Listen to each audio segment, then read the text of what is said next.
Hello, this is Nick from ReviewOutlaw.com. Today I'm going to show you how to install soffit vents. As you can see here, we're vinyling a house, and we are wanting to install the plastic soffit vents, and we picked these up at Lowe's. You can also pick them up at Home Depot.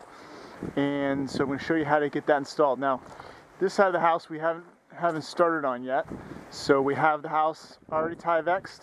And if you're going to be vinyl siding your house, you do want to have that already Tyvexed. So once you have that Tyvexed, basically we're taking something called F channel, and basically I'll show you how this connects in. This is going to sit on the side of the house.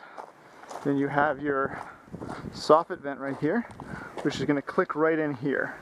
Now most people would think that because it's soffit vents the long way, that you could just screw in the soffit vent this way into the house, and you'd be wrong. Reason being, a lot of times houses, as you can tell from this house, it's getting wider and thinner, wider and thinner. So we're actually going to be cutting these individual pieces to the length of this board right here. And then we'll be putting some fascia on top of this, hide this wood here, protect the wood, and give it a nice clean look. So depending on how your kind of the corner of your house is set up, you might be using F channel. You could also use J channel. If you, let's say this was already wood here across here, you could basically attach the J channel under here and then underneath the house, and that's again a 1/2 inch thick, and that's going to catch both ends also very nicely. I'm going to show you today how to use F channel, and basically you're going to be screwing right into the wood here. So this would depend on how your house is set up. Now, you want to start at the corners. The corner is the trickier part, especially when you have different angles and such like this. What I like to do is have a nice clean transition. So when you look here, my transition here, you look right here, looks pretty smooth. There's not a lot of jaggedy edges and such. You come from the other angle, doesn't look as nice, but later on we can cover that up with some aluminum. So basically, we're going to come to this side, and very important to be even with the top of this. So your roof line might come up and down as this one is doing, because it's an older cabin. So I'm going to follow this roof line, and basically what I'm going to do, take a measuring tape, and I'm going to come down from here. I'm going to come down about 2 inches. And just to give myself a little bit of space as things go up and down, I'm going to continue to go down here, and I'm going to be going about 2 inches down. Now, I'm going to use screws just because I'm by myself here, and it's a lot easier to use screws. First, I'm going to make a mark. So I'm going to go 2 inches from the bottom. So I'm measuring not from this tongue, but right about here. 2 inches. And I'm just going to get this up initially, and then I might decide to raise it up and down. You just want to get something going. I'm going to go nice and close to the edge here. Now this has a little bit of a weird edge here, so we'll do as best as we can. And I might need to adjust that. We could take some snippers and adjust that later if need be. Okay, so that's pretty good. I'm going to go to the other side now. Measure 2 inches up.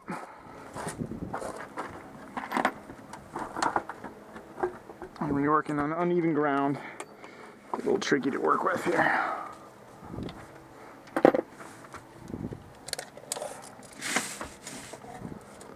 Put it up there.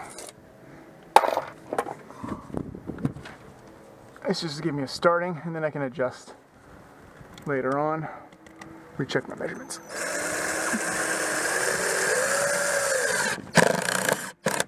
Now, as you can notice, I'm screwing in the middle here, not on the top. If you use galvanized nails, roofing nails up here, that work pretty good, but these screws just seem to pop right out. So I'm just screwing right in the channel itself. A lot easier to work with, and it just gets done real quick, and it should be fine for lasting wise. I might end up be pulling This one's slightly right here. I'm just trying to go even as you can go. As you can see, this is dipping down, but that's all right because we need to just continue to go even as you look down. Once you cover this with the vinyl siding, you're not even going to notice that. Just double check your measurements. 2, looking good. This could be pulled down just a slight bit. I might need to double check my end. Alright, now what I'm doing here is I'm putting the second piece here, F channel in, and I'm just lining this up to this here. So when we come down, we're just going to basically connect these down here, and then this will transition over very nicely. Now to get the size of soffit that we need to cut, what I do, take my measurement tape, stick it in here, and then I have 12 and almost 12 and 3/4. So what I do is take 1/4 of an inch off for expansion, and basically I've already cut one of these pieces here, so about 12 and a half, a little bit less than 12 and a half. As you can see, we put the piece in right here, and this fits very nicely. Almost don't even have to hold it here. And I'm going to pull it slightly out to the end, screw it in. That'll give me a little bit of space here, and just space for expansion and contraction over the winter and summer months. As far as cutting it, I'm using this saw right here. What I've done is I put a fine blade on here, and I put the blade backwards. So this will pretty much cut it, and then any excess, I'll take some cutters like this and chop them off. Okay, now what I've done here is I have my first corner piece in, and that's crossing, it's about 14 inches over here, it's crossing over into here. And then I have this piece right here, just cut into this. Let's see if this fits. Oh, that's backwards. It should connect right into here. You want me to get up there and hold something, or? Oh yeah, no, it should be alright. And that's connecting right into here, so if we look from this angle, you can't see that at all. Okay, as you can see now here, I have the two corners together. As you can see the way I have it overlapping, if you look from this angle here, you don't actually see much at all as far as any crack. Now, the other angle is not as nice, but 90% of the time you're going to be looking at it from this angle, so that's the reason I have it connecting this way. I put some screws here at the end. Now I might want to readjust these. I'm going to put a couple pieces in, see how it looks, and then I might readjust. I might make this bar a little bit taller, angle that. I could possibly drop this bar. Just going to see what looks good once you get a couple pieces together. So I have the next piece already cut. So what I do is I take this, slide this in, and I want to make sure that it doesn't hang over and it's not too short either. So this is about a good distance here. And I can pull that tight, and I'll probably screw that in and see how that looks. Because this is kind of a weird corner, you can't make it really look perfect unless I added a bunch of shims, and that's just way more time than I want to use on this. So I think that's going to be pretty good. A couple screws.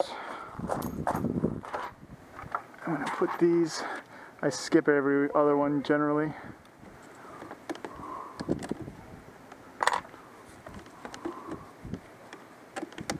Okay. And put one right here.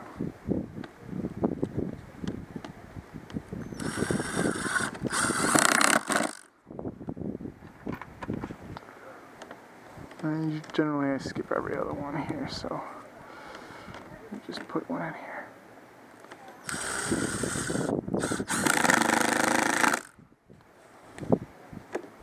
Yeah, so we look back here.